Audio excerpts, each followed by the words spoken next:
Hi y'all, welcome to section 2.3. This is Algebraic Approach to Limits. So, last week we learned about the limit as we approach a certain value. It doesn't matter what's happening at the value, it matters what's happening as you get closer and closer to that value from both sides. Okay, so we'll be looking at limits from an algebraic perspective, but we'll also be graphing, and so we can physically see why we're getting the limit that we're getting. Okay. So let's go ahead and jump in. For all of our examples today, we're going to be finding the limit as x approaches the given value, showing all our algebra along the way, and then we want to sketch. Okay, so here's f of x, for example number 1. We have negative 5x plus 23. We want to find the limit as x approaches 2. Okay, so that will be like the answer for part A. So in terms of how we write our answer, and I'd actually love it if you guys would write this and get used to the notation before you've even done any of the work. We're going to say, all right, we want to know the limit of this function, f of x, as x approaches 2. So I could write limit lim of the function f of x, and then as x approaches 2 equals whatever our answer is, it's going to go right in that blank.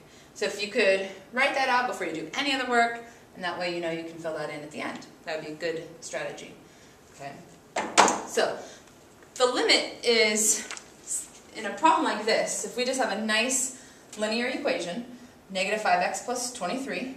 Let's go ahead and do part B. Let's go ahead and sketch negative 5x plus 23. And we want to make sure we include our value of 2. So linear equation, negative 5x plus 23, we're crossing through at 23 along our y-intercept, and we're going to go down 5 to the right 1, down 5 to the right 1, down 5 to the right 1. So we know it looks something along these lines. And 2 would be somewhere in here. Okay. So in this case what we're doing is literally as we get closer and closer to 2 along our x-axis. So here we are, at 5 and at negative 1. As my right finger gets closer to 2 from the right side, and as my left finger gets closer to 2 from the left side, okay, that's getting closer and closer to 2 along your x-axis. You take your fingers and put it onto the curve, and you're getting closer and closer to 2 along the x-axis. You want to see if your fingers are getting closer and closer to the same number here. If they are, then whatever they're getting closer and closer to, that will be your limit. So it doesn't matter if there's a hole there or if there's a nice dot like there is in this case, that will be your limit. Okay? So we want to basically know, where is this dot? When I plug in 2, what is my output? So if you have a nice linear equation like this, you literally just plug in 2. We're going to figure out what is f of 2. So negative 5 times 2 plus 23, negative 10 plus 23, we get 13. So I know at 2, I have the output of 13. And since as I get closer and closer to 2, along my x-axis, I'm getting closer and closer to this output of 13, that would be the limit. So this first example is an example where you don't even actually have to do anything. If you have a nice continuous function at the value that they're asking for, the output at that value will just be the limit. Okay? So you could graph it, you're getting closer and closer to 2, 13, and that is why the limit of f of x as x approaches 2 equals 13. Alright, example number 2, it's a little bit more complicated. Now we have this rational algebraic equation. So x squared plus 3x minus 40 all over x minus 5. We want to know the limit. What is the limit of this function? And this time I've called it g of x, so make sure you use the correct notation. The limit of g of x as x approaches 5 will equal, and we'll put our answer there. Okay. So if we do the exact same thing for this guy. Now, this guy, I'm assuming that you don't know what this looks like without your calculator. So I don't think we could go straight to the graph to get our answer. So let's try to plug in 5 into this equation and see what we get. So if we try to plug in 5, kind of similar to what we did on the linear equation. If I try to plug in 5, I have 5 squared plus 3 times 5 minus 40 all over 5 minus 5. So we have 25 plus 15 minus 40. And hopefully you see where we're going with this. Up top we have 40 minus 40, which is 0 over 0. We talked about this last week. 0 over 0 is what we call an indeterminate form. Okay, indeterminate. We cannot determine.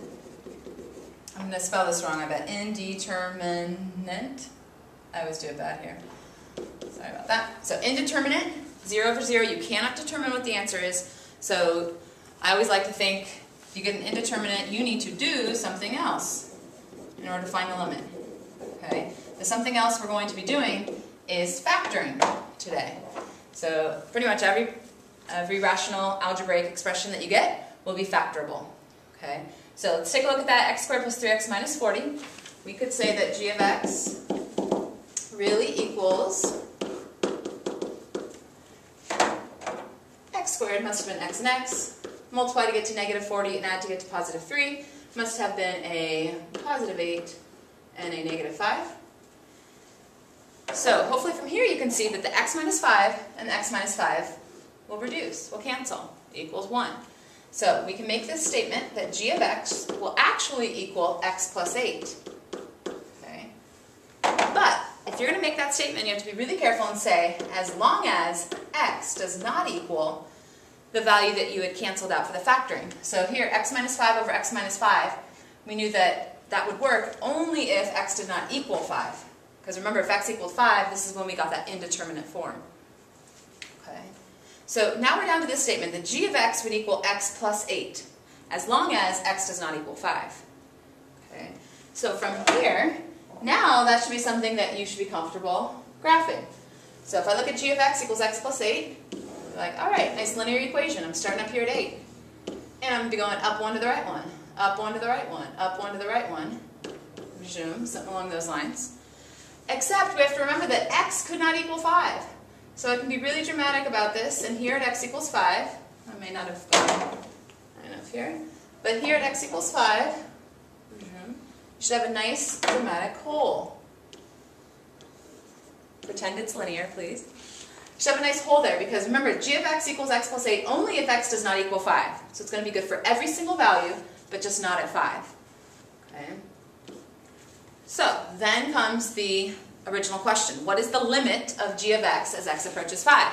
So you get your fingers out again. You get closer and closer to 5 along your x-axis. That same idea, you're going to jump up to the curve, in this case a line, and you're getting closer and closer to this value of 5. You want to see if your fingers are getting closer and closer to one single value. In this case they are. They're getting closer to this hole. So wherever that hole is occurring, that will be our limit. Okay? So we essentially want to plug in 5 into that reduced equation to see what our output is. So if we could plug in 5 there into the reduced form, so that was 5 plus 8, and so 5 plus 8 would give us 13.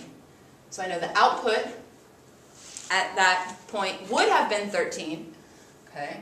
And remember that verbal definition of limit does not matter what's happening at the c value, in this case would be 5. It matters what's happening as you get closer and closer to 5. Okay? So the answer in this case would be 13. If we go back up to my box, the limit of g of x as x approaches 5 would be 13. Our last example involves using synthetic substitution, which you may not have used in a while, or synthetic division. So h of x equals kind of funky rational algebraic. You'll rarely see this on the AP test, but you might see it on the SATs or something, so you may want to remind yourself how to divide synthetically. So remember, if you're dividing by x minus 3, that would mean that 3 would be the value that goes in your box. Take the coefficients here, so it's 1, 1, negative 5, and negative 21. And it's a series of multiplying and then adding. So you bring this first number down. 1 times 3 is 3. 3 plus 1 is 4. 4 times 3 is 12. 12 plus negative 5 is 7. 7 times 3 is 21. And negative 21 plus 21 is 0. Okay. Now, on tonight's homework or tonight's problems, if you don't get a 0 here, you must have done something wrong, because these do need to be factorable. If they're not factorable, we couldn't do these limit problems from this perspective. Okay. So what we've just done when we've done this synthetic substitution is we found out that this top guy, x cubed plus x squared minus 5x minus 21, that really equals these values as the coefficients reduced by 1 power. So this is 1, and instead of x cubed, it's 1x squared. So this is 1x squared. This is 4, and instead of x squared is x. So plus 4x. And then this 7, instead of 7x, is just 7. So If you put 3 in the box, you were really dividing by x minus 3. So we can break that down into x minus 3 times that trinomial all over x minus 3. Okay. And hopefully we can see here that the x minus 3's would cancel. So we could make this statement that h of x equals that stuff, x squared plus 4x plus 7.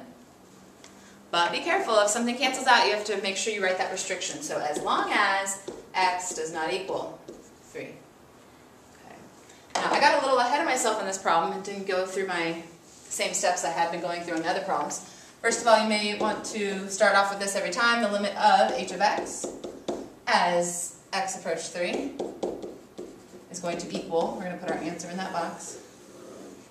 Okay. And I also didn't show that if I tried to plug in 3 right away, we would have had a 0 over 0. So that would have given us that indeterminate form, and that's why we had to do something else. Okay. So then this was our factoring work. We did synthetic substitution instead, and then this was our reduced form. For your sketch, now without a graphing calculator, it wouldn't have to be completely accurate. I would just want you to see this and say, oh, x squared, that must be some sort of up-facing parabola. Okay. And in terms of where it is in its orientation, as long as you included this value of 3, so this is what I care about is at 3 you should know that you have a hole along this parabola. So I did cheat and plug this into my calculator and it looked something along these lines. Not exactly right. But here at 3 we need to make sure we're clear that there would be a hole there. 3 comma something. There's going to be a hole along that parabola. And the limit will be, as we're getting closer and closer to 3 from both sides, our fingers would be getting closer and closer to wherever that hole is. So we want to plug 3 into the reduced function and see what we get out of that guy. So if we plug in 3 here, we have 3 squared plus 4 times 3 plus 7.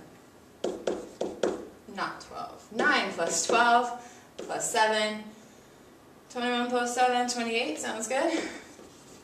So that hole is occurring there at 3 comma 28. Okay? And that's why we know the limit of h of x as x approaches 3 would equal 28. Okay? So I know all of these examples